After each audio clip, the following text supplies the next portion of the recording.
Okay, yesterday we have seen strings and all the methods applicable on the strings. Today let us see list. So list is nothing but collection of objects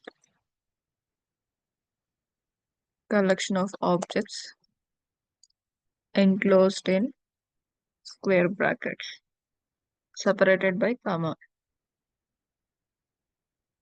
separated by comma. So these objects might be similar, might not be similar. Like all of them may be strings, all of them may be numbers, or it may be a mix of numbers and strings.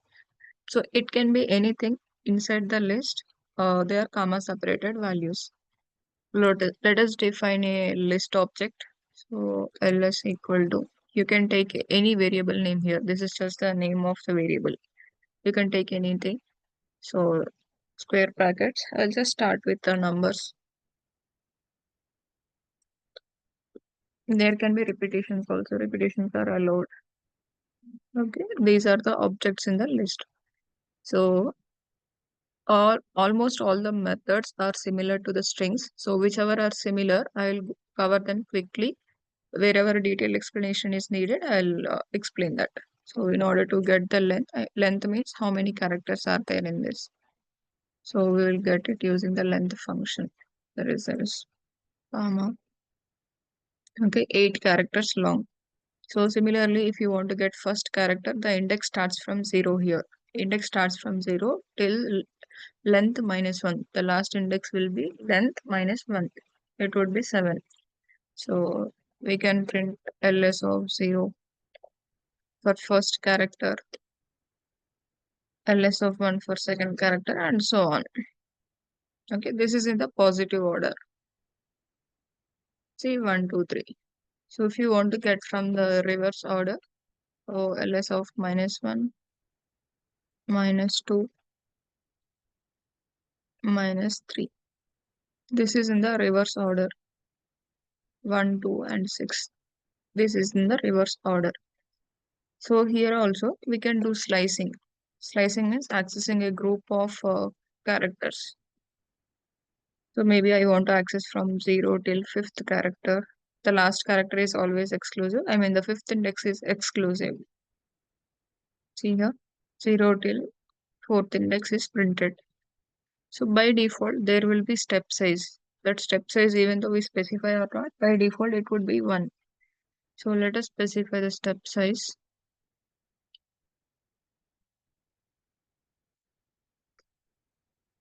By default it would be 1, even though if I specify or not, the output of this and this would be the same.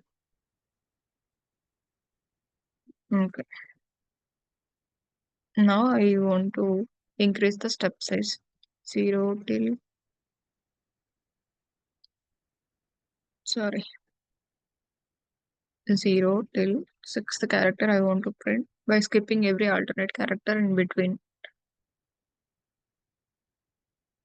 ls is missing.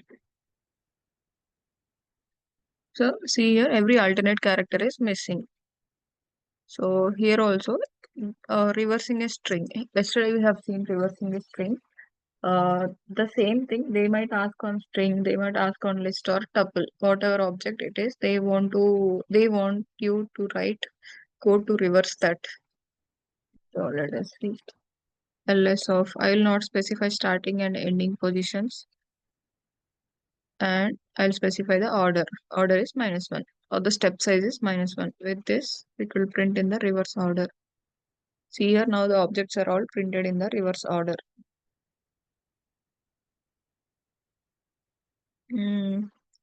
Okay, when printing in the reverse order, if you want to skip every alternate number, you can do that.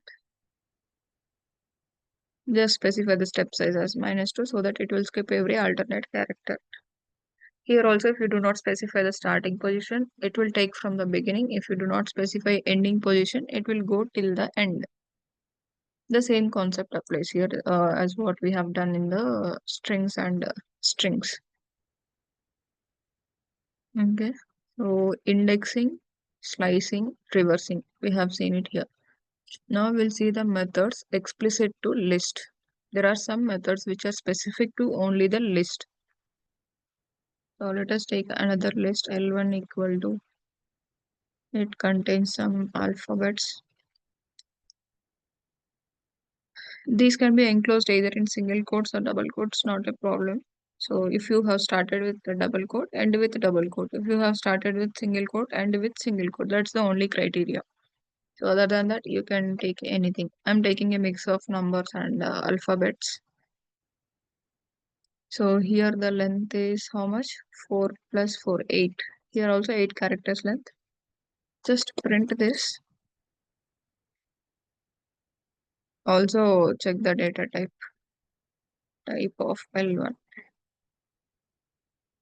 So this is of class list. Okay, here what I want to do is in addition to the existing elements in the list, I want to add few more elements to this. So in order to add elements to the list, there is a method called append. So whatever you want to add here, write it. This will add this object. Append method will add the object at the end of the list. Always at the end of the list. So after adding, let us again print this. Print L1. So initially the L1 is only till 50. Later after appending, this is the output. So now the length becomes 9. Okay, which means that we are able to add the elements into the list. Also, we'll be able to delete and update the elements. Let us see slowly one by one. This is add element at the end of list. So here with the append method, we'll be able to add only one object at a time. Add element at the end of the list. Okay, append will take only one object. Let us see here. I want to add SQL along with AWS. So print L1. This will give error. See here. List.append takes exactly one argument. Two are given. So two arguments are not allowed. If you want to add two objects at a time, there are multiple ways. Here only with the append method itself, if you want to add multiple objects, then you have to enclose them in the brackets so that it will be considered as a single list object, and this would be like nested list inside another list. Let us see here, these are all the plain objects and this is a list.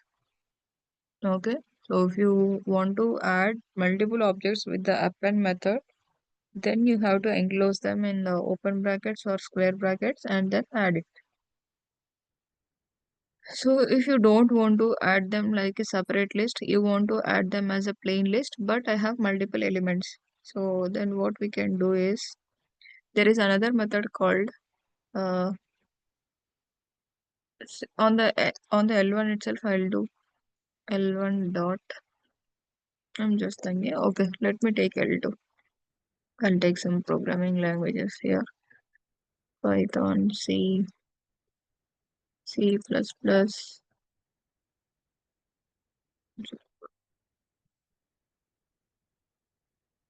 JavaScript. Okay, these are some programming languages. So into this, I want to add a few more objects. L2 dot. I want to add multiple objects at a time. Extend of. Extend will add multiple objects at a time. This is SQL. And also I want to add PySpark. Print this L2.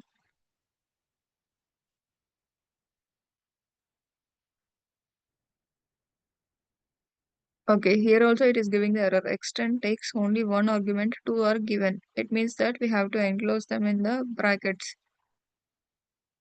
But still, it will add as the plain elements.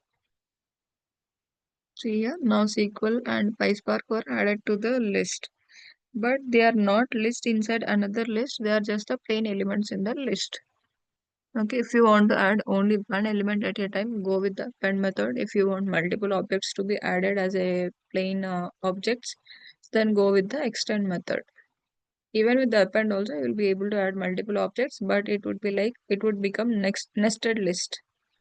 So it would be always better whenever you want to add multiple elements, just go with the extend method.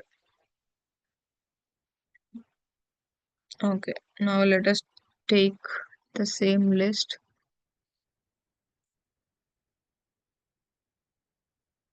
I'll name it as L3. See here now, here we have seen the addition methods like adding new objects to the list. Now we'll see how to add elements within the existing positions. Maybe in the 0th position, here we have Python. I don't want Python here, I want PySpark. How can I update that? So L3 of 0. Because the first position element, I want to replace that with PySpark. So print after replacing this L3. See here now Python is replaced with PySpark. Similarly, whatever object you want to replace, you can follow the indexing method. That variable name followed by that index equal to the required value, whichever you want to update. So that would update this. So here, what did you understand? We are able to add the elements. We are able to update the elements. Similarly, it is also kind of delete. I mean, we are deleting Python and putting a PySpark here. It is also kind of delete. There are delete methods. I'll explain you. But here the whole idea is that the list objects are mutable. List is mutable. Mutable means able to modify. Whereas string is immutable. List is immutable, string is immutable. So this is the difference which comes in the methods in terms of list and string. Mutable, able to modify the objects in the list.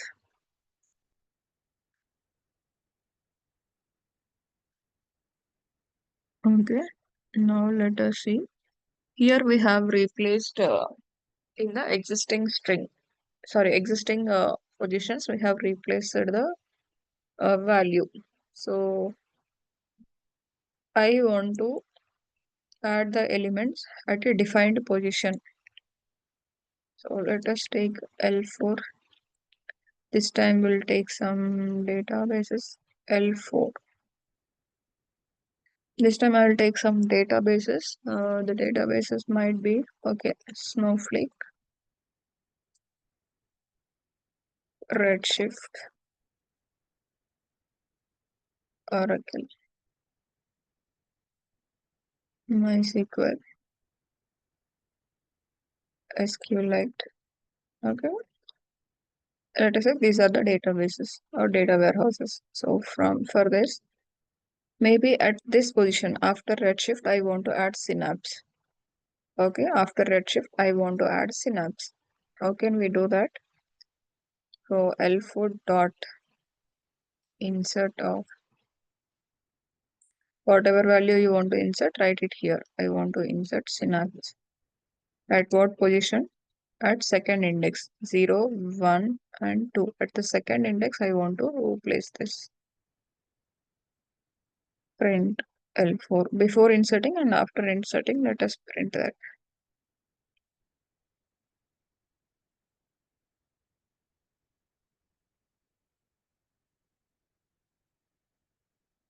String object cannot be interpreted as an integer.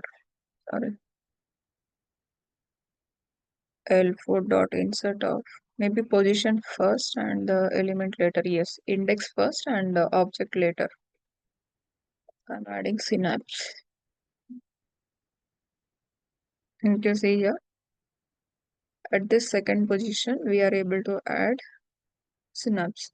So whatever position you want, you can add that element. The next element will be shifted forwards. Okay, similarly, we can delete the elements. L4 dot remove of Here I want to remove Oracle. Print after deleting L4. See here after deleting what Oracle is deleted here. So based on the addition or deletion, the number of elements gets changed, and according the index also changes. So whatever you want to do, you can do it on the list. Like the modification is allowed on the list. That's why it is mutable. Okay. See here how many elements are there? 5 elements are there. So print length of L4. L4 means I am accessing from the previous cell. I'm not defining any new list here. Okay. The length is 5. So now, so what would be the index of the last element? The index of the last element would be 4. 0, 1, 2, 3, and 4. But what if I access the element out of the range? So fifth index. Fifth index is not available. Length is 5, but the fifth index is not available. It will throw error. So here list index out of range. So whenever you are accessing elements outside the range, it will give this error. Index error, list index out of the range. Accessing out of range gives error. Okay, we are accessing elements outside the range, so it will give error. What other methods we have on the list? Okay, let us see nested list. Nested means list inside another list.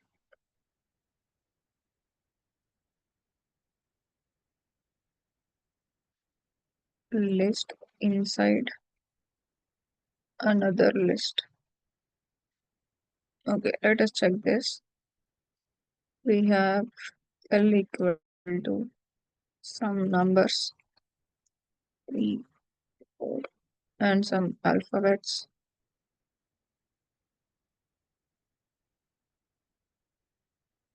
And another list, and another list with A1, B1, C1. Okay, so here I have a list object with nested objects inside that. So how many objects we have? Let us check. These are 4, 6. This is considered as one object, and this is considered as another object. Print length of L. It is 8 characters long again. So let us add one more element here.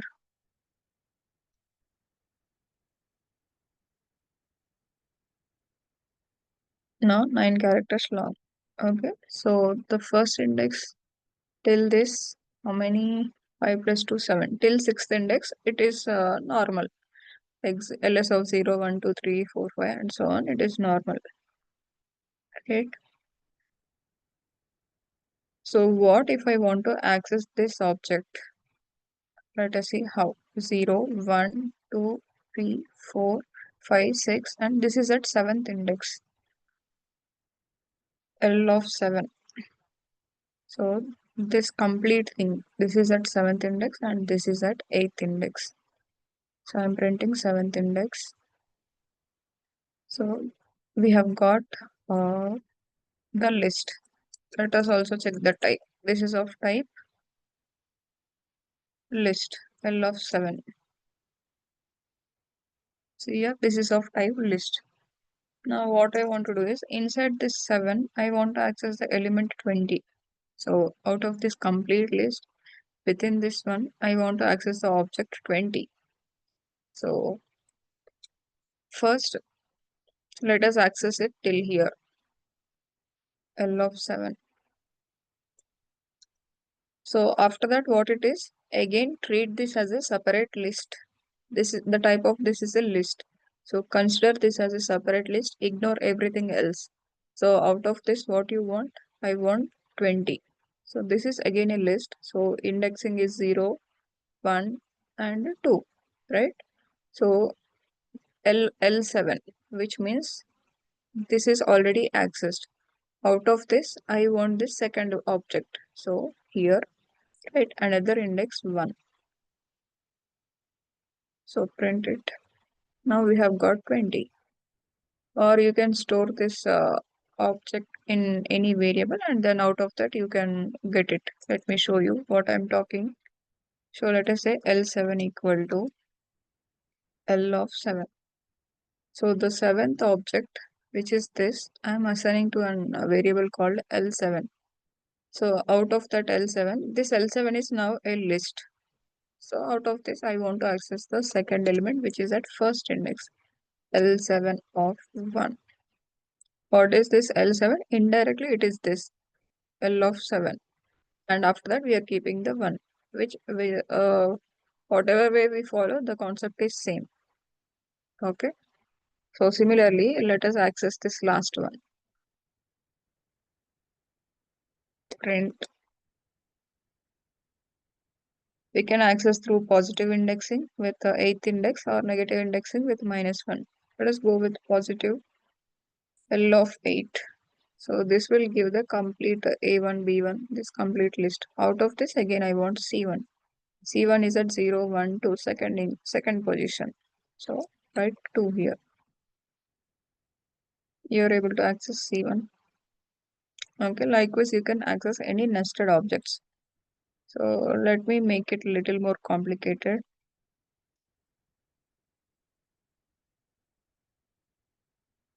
You have to be well versed with these nested objects because in the real-time data, most of the times it would be in the nested structures. So inside this, let us assume I have one more list. Okay, inside this, I have one more list. So now how we can access that? We know this is at 7th index. Okay, print L7. Okay, once again, L, sorry, not L7, L of 7.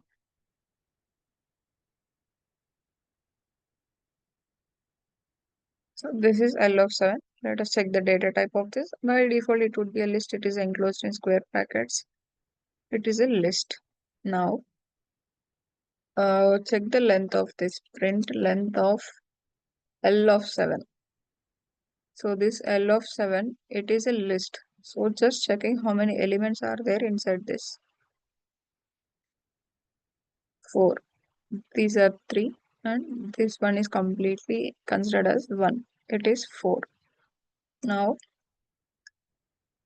so till, I mean, L7, L of 7 of 0, L of 7 of 1, L of 7 of 2, it gives all these elements. And L of 7 of 4, L of 7 of 3, it will give this object. Let us write it. Print L of 7. L of 7 means this complete object. Out of this, I want to access this list, which is at third index. 0, 1, 2, 3, and third index. See, now 100, 200, or 300 is printed. Out of this, again, I want 500.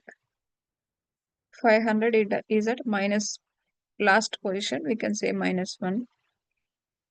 So 500 is printed. Likewise, however nested it is, how much deep nested it is, you can just go through indexing. Okay. So either it is -1 or index 3. So the same thing. 3.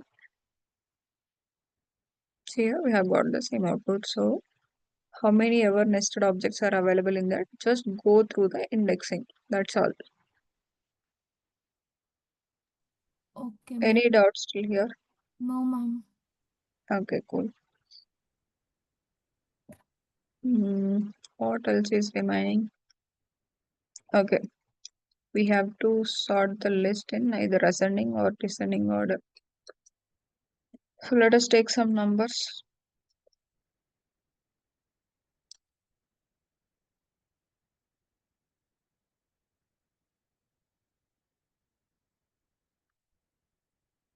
Okay, now we have a list of numbers in a random way. These are not sorted either in ascending or the descending order. I want to sort the objects in the list. So L1 dot sort. So this might not give any output. Sorry, print. This might not give any output. I'll tell you why.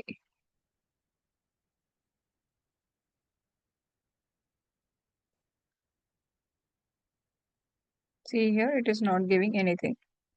So what happens with this method is it will store on the background, but it will not return any value when we are doing this sort method. It will not print. Let me try to store it into another variable.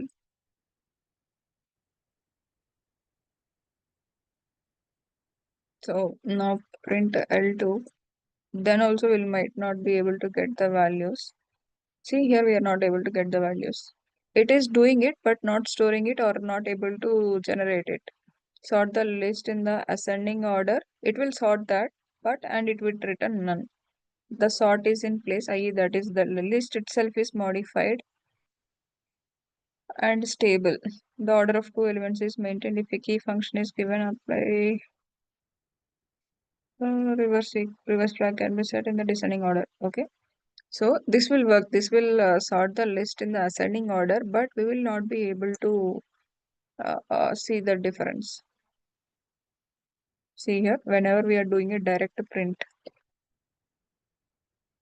we are not able to see that.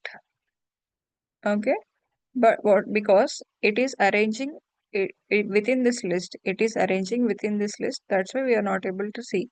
Once we have done this method L1 dot sort and we are printing this L1. Now see this is in ascending order.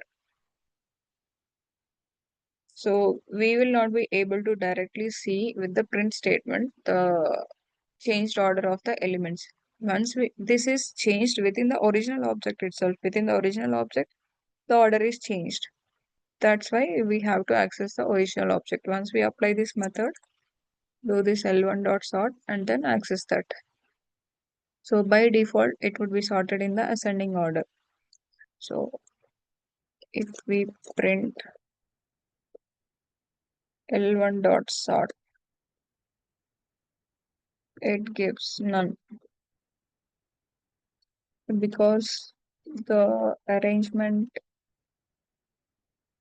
is done because the arrangement is done within the list, within the original list. So we have to print the original list. So then only we'll be able to see the changes. By default, it would be done in the ascending order. If you want to do it in the descending order, write L1 dot sort of reverse equal to true, reverse equal to true, and then print this L1 again.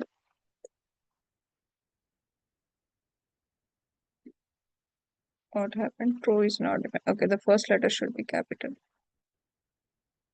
See here now this is done in the descending order. Descending. Okay. So the sort method will sort the elements either in the ascending order or descending order. If you want it in the descending order, you have to specify reverse equal to true. Okay. Maybe you want to find the maximum element in this list. So we have to write print max of L1. So the maximum element in this list can be printed with this. So the maximum element is 8. The greatest element in this list is 8. Similarly, you can get the minimum. I can write it here. Max value in list and also minimum value in list. Minimum is min of L1. So maximum is 8, minimum is 1. Correct. So there is another method to sort. Uh, Let us see here itself. Print sorted. Sorted means here it will print in the same line itself. Let me write here. Sorted list. See here in the sorted list, it is printed in the same line. It is not affecting the original list.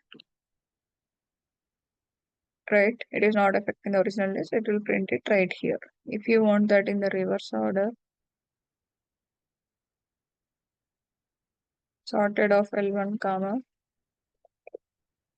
reverse equal to true.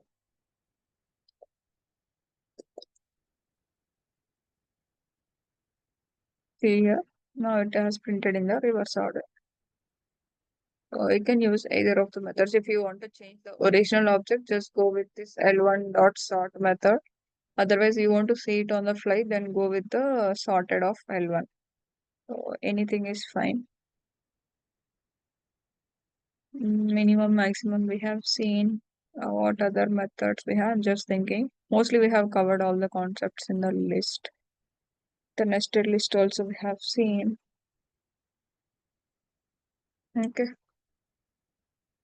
Any doubts in the list concept? No, ma'am. Okay. So now we'll go to tuple. Tuple, it is also similar to the list, but the objects are enclosed in the open brackets. Collection of objects enclosed in open parenthesis.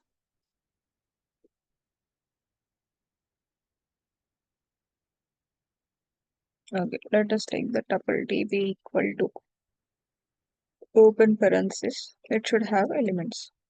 Similar to the list. All the methods, indexing, slicing, everything is similar to list. Let us say length of tuple. So indexing is also similar. TP of 0, TP of 1. So in the positive order.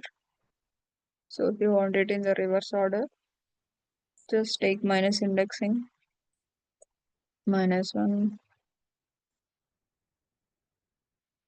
-2. So from the reverse order, it is printing. So the slicing also same. TP of 0 till 4.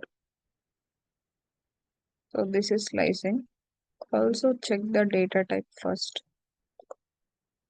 Print TP comma type of TP. So it is of class tuple. Right. Now here we are doing slicing 0 to 4. By default the step size is 1. Step size you can specify it as 2 to skip every alternate character. Okay.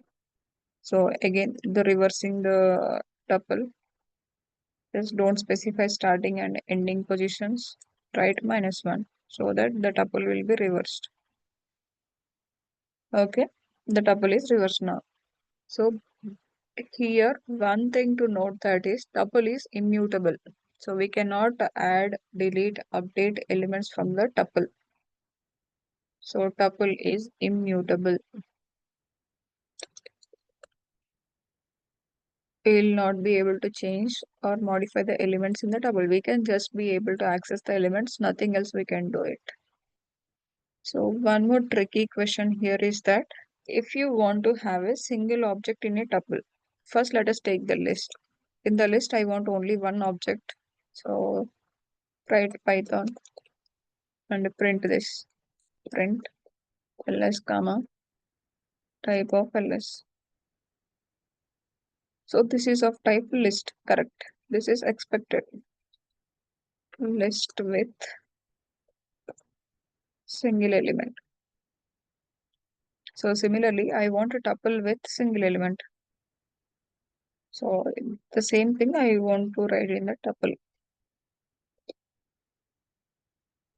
Print tp comma type of tp. Sorry, this is tp1. So observe here This is of class string, not tuple. Even though I have enclosed in the parenthesis, it is considered as a string, not tuple. Why? Because in order to make it as a tuple, we have to keep a comma. Even though we have only one object, we should place comma here. Then only it would be treated as tuple. Otherwise, it would consider the data type of the object inside that. So run this. Now this is tuple. So tuple with single element. Even though it is single, it is single object. Comma is mandatory to consider it as tuple. Okay, to consider it as a tuple, comma is mandatory. Otherwise, it will consider the data type of this object. If I provide a number tp2 equal to, I'll provide a number here. Then print tp2 comma type of tp2. See here, this is of type integer. This is the type of the element inside that. I don't want that. I want it to consider as a tuple. Okay. So now it is tuple. So please be careful. They might ask you this tricky question in the interviews. Define a tuple with a single element. You have to keep a comma. Otherwise, it would be the data type of the object inside that.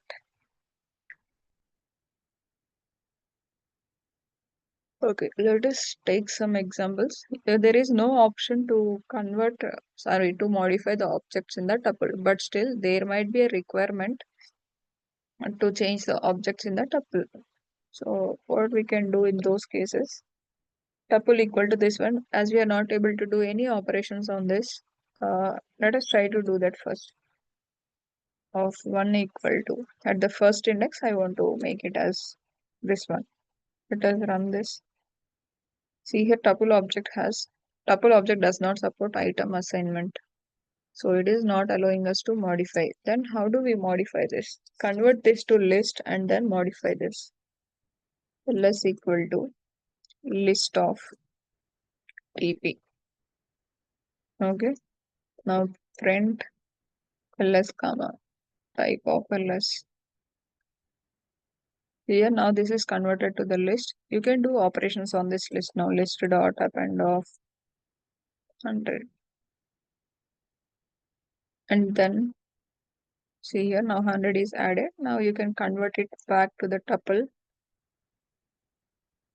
TP equal to tuple of ls and print this.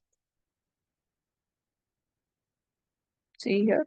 Now we are able to convert it back to the tuple and the type of TP. So you can convert list to tuple, tuple to list, whatever it is, you can convert it to other way. So here, also one more thing, while doing ascending or descending order, see here, tuple equal to, I'll take a list of some alphabets along with numbers.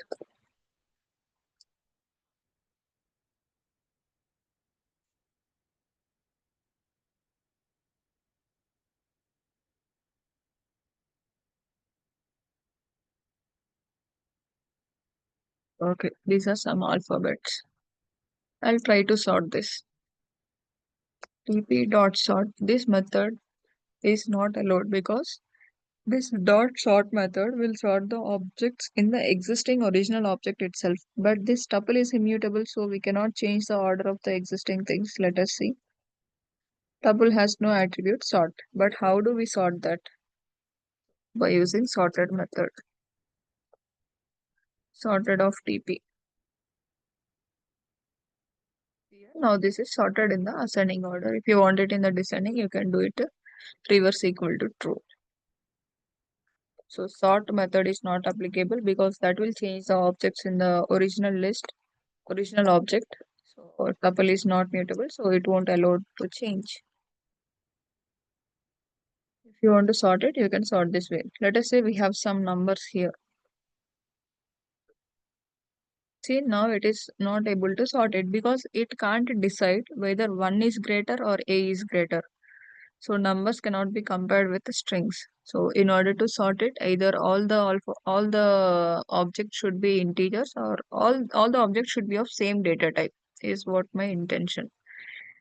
All numbers are all strings. So if we have a mix of them, even for us, if you are given this list, if you are given this tuple and ask you to sort, how do you sort it? Which one to consider first, either numbers first or alphabets first? We don't know. We are not able to compare that. That's why it is not supporting. Less than of is not supported between instances of integer and string. On the background, whenever we are doing this sort method, there is some functionality on that function. There is some code written on back of that. So that is not being supported. So it should always be of same data type for comparison or sorting. Okay. Now I want to define a tuple containing 100 numbers, 1 to 100. So I can't keep on writing numbers, right? I can't keep on writing 1 to 100 here. That is impossible. Not impossible, that is difficult. 100 numbers you can write it. Maybe if you want 10,000 numbers, you can't keep on writing the whole day, right? So what you can do in that case is tuple of range of range of 100. Now print this TP. This range will print the numbers within the given range. Here I have specified only one number. So it will print from 0 till 99 because the last element is always exclusive in Python. So run this. See here starting with the 0. The last element is 99. Starting with 0 till 99 it has printed, right? So if you want 1000 number also you can print that. So 1000 numbers are also printed. So whatever you want you can print it here. But they are starting with 0 and ending with 99. So the same thing you can do it with a list as well. List of range of 100. Print ls. See here, now both of them are within the range of 100. Okay, right here it is starting from 0. Starting from 0, I don't want to start from 0. Here also range also takes starting position, ending position and step size. The same concept as what we have done in slicing. So let us take this. Tuple equal to tuple of range of, I want to start from 1 till 99, sorry, till 100 and print it. TP comma type of TP. Let us also check the type.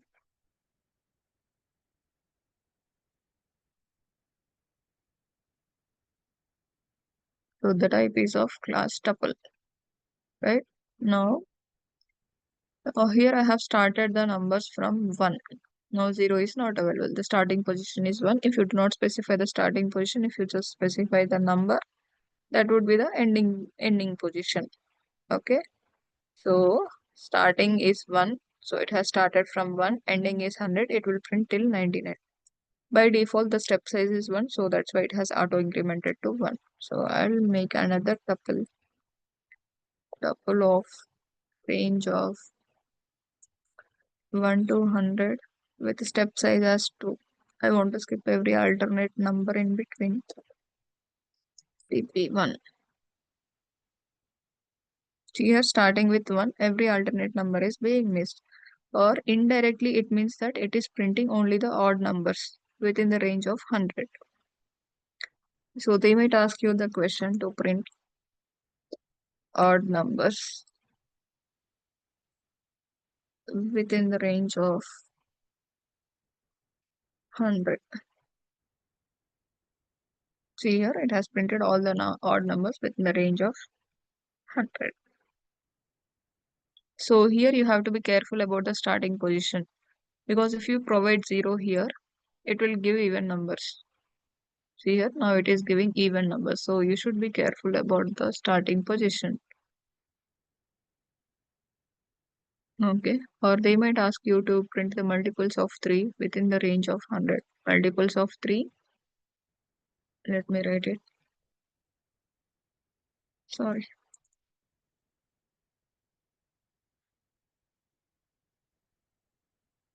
Multiples of 3 within the range 100. So multiples means the 3 multipliers. I mean 3, 6, 9, 12, like that.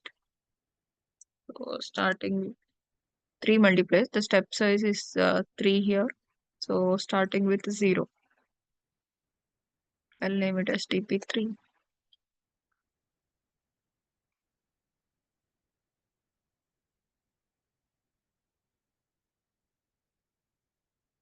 So 3 into 0 is 0, 3 into 1, 3 into 2, 3 into 3. Likewise, you have got the multiples of 3. This is just like a 3 table, mathematical 3 table. So similarly, you want a 4th table, you can write the number 4 starting with 0. Okay. So like this, you can generate a list by using the range concept. List or tuple, anything is fine. 1 second, let me connect a charger.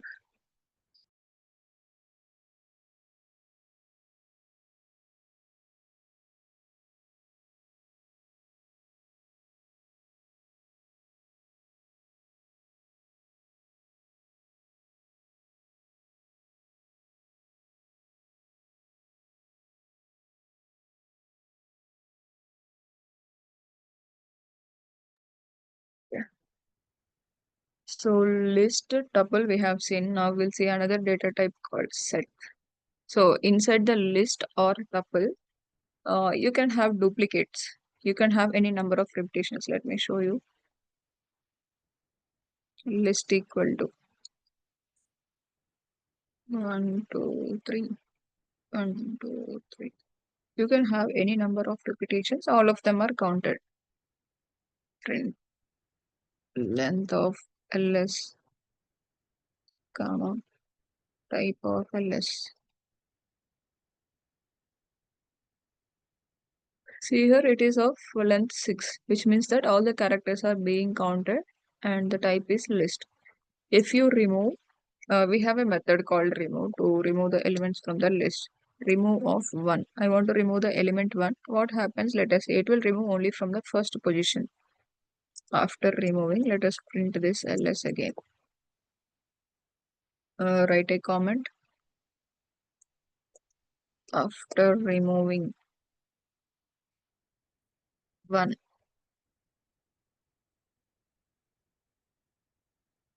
Bracket is missing.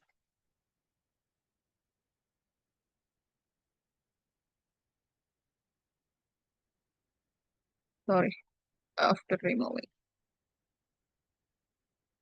Okay, after removing 1, the 1 is removed only from the first position. It is still available at the second position. So with the remove method, we'll be able to remove only from the first position, only the first occurrence.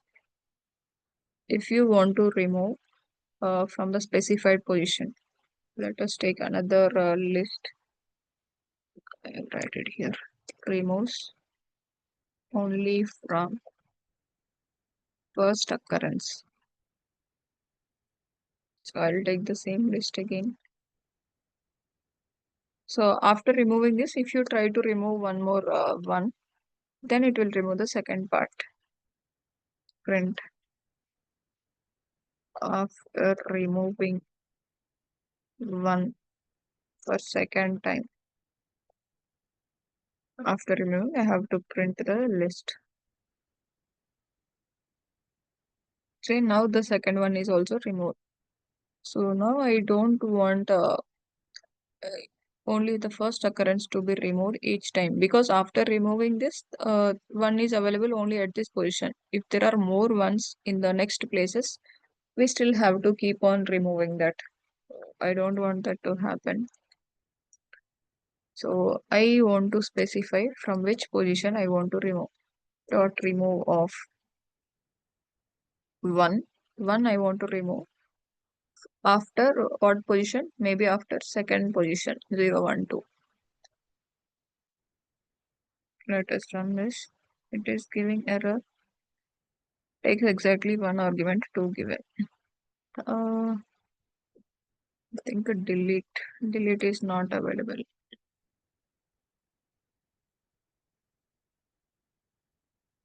Value integer.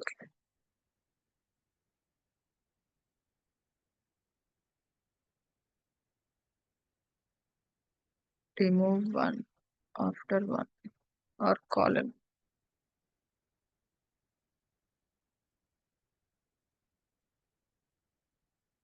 Okay, anyways, we are not able to remove from the required position. So we have other methods when we cover the loops and all, we'll be able to remove all of that.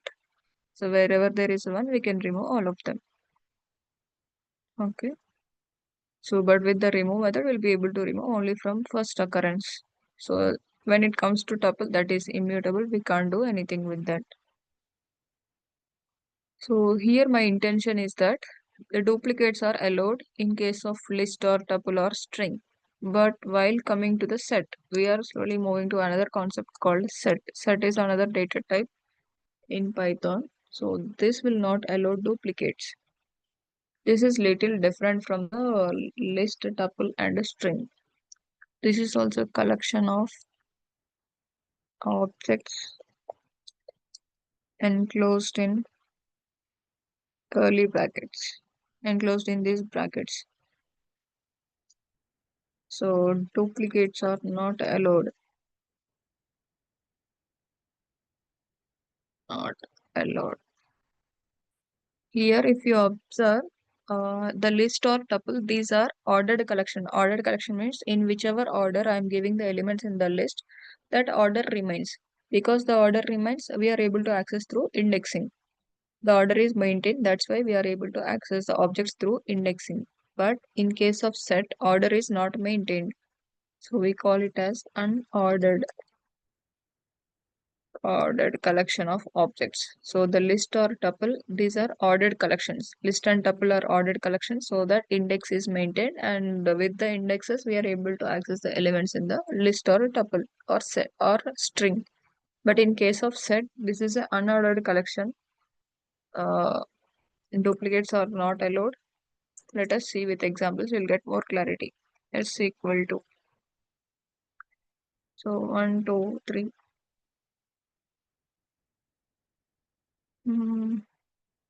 Okay, this is my set. Print this.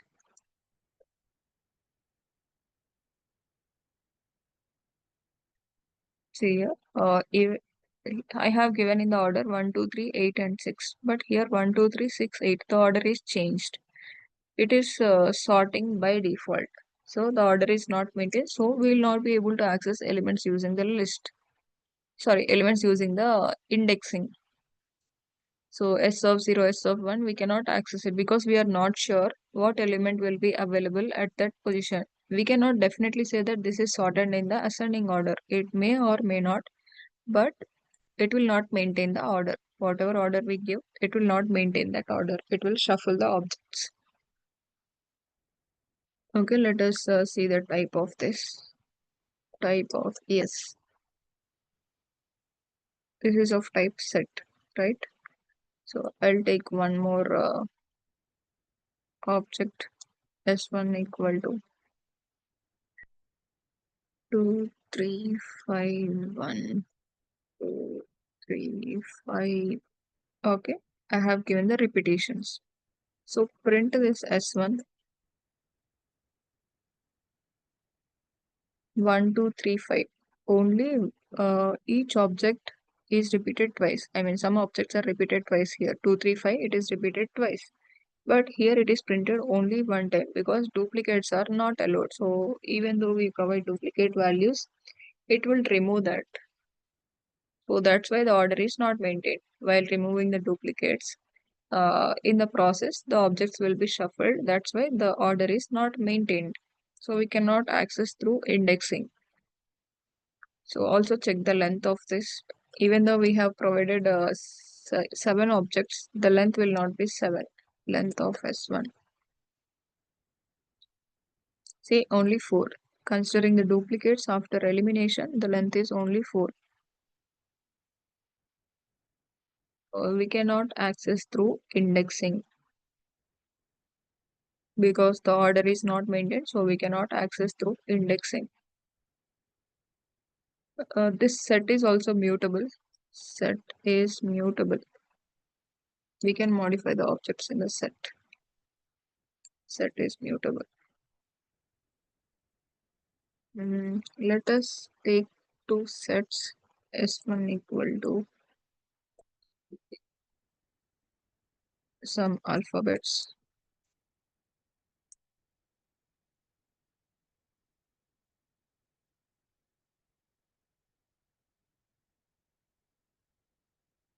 and S2 equal to some numbers.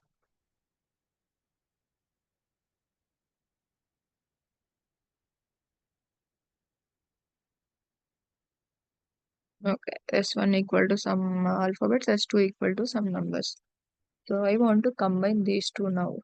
So let me also take repetitions in both of them. Okay. So now S equal to, I want to combine these two. S1 dot union of S2. I'm storing the result in S. Print this.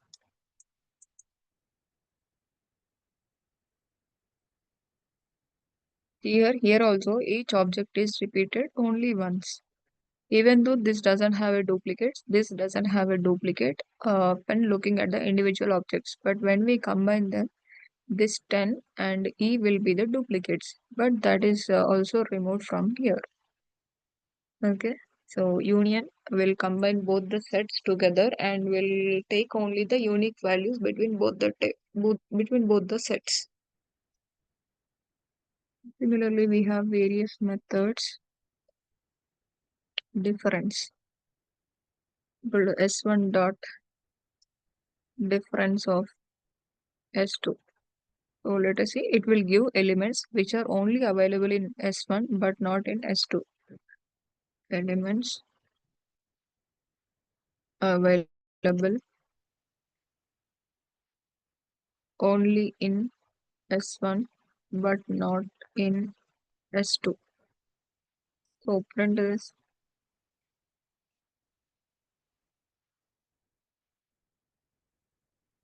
See here, these are all the objects which are not available in the S2. But E is available. That's why E is not printed. 10 is available. 10 is not printed. So similarly, if you take S2 first, so objects extra in S2 will be printed. Let us take common. What are the common elements between S1 and S2? S1 dot intersection of S2. Print as common. See here, the common elements are only 10 and E. So common intersection. There are a lot of methods. We can discuss them tomorrow. Before that, let us try to do something on the list again.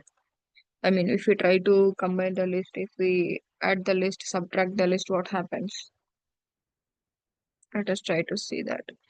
So L2 equal to,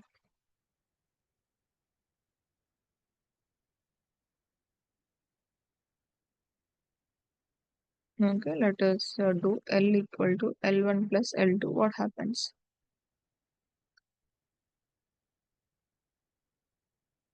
See here, all the objects are combined into one single list. So now if I have some repetitions, A here and one here. Even the repetitions are repeated here. One is available two times, first and last, and A is also available two times, right? So here it doesn't remove the duplicates. So let us take the difference. L equal to L1 minus L2. This is not supported. Minus operation is not supported on the list. See here it is giving error. Unsupported operand type for list and list. Minus is not supported. Only if you do addition, then both the list objects are combined into one, and this becomes a new list. Similarly for the tuple as well. Let us see. T1 equal to the same thing I'll take.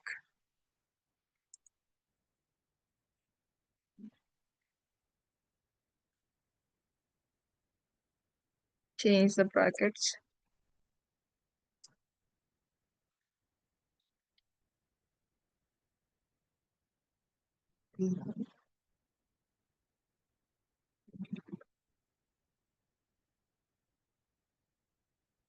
And T1 plus T2. You can assign it to a variable or you can directly do this. Unmatched. Okay, here it is. See, here also it is able to add all the things into new tuple combined into one single object. So only the plus operation is supported, minus operation is not supported, right? One more thing I forgot to tell you in the strings is that let us take a string s equal to Python. So s1 equal to SQL. Now print s plus s1, which gives Python plus SQL. It will give side by side, right? So now print s into 2. I'm multiplying s by 2. So it doesn't do mathematical operation. Python multiplied by 2 means it is nothing. 2 into 2, we can say it as 4. But Python into 2, what it is? Python will be repeated 2 times. That is the meaning. Python is repeated 2 times. If you write 4, Python will be repeated 4 times. Whatever the string it is, it will be repeated that many times. So here, what we call it is string concatenation. This is string concatenation. Multiplication, we call it as string replication. Replication. Okay, so these are the two string concepts I missed yesterday. So with this, I'm stopping it. Please let me know if you have any doubts. Meanwhile, I'll share the file in the chat window.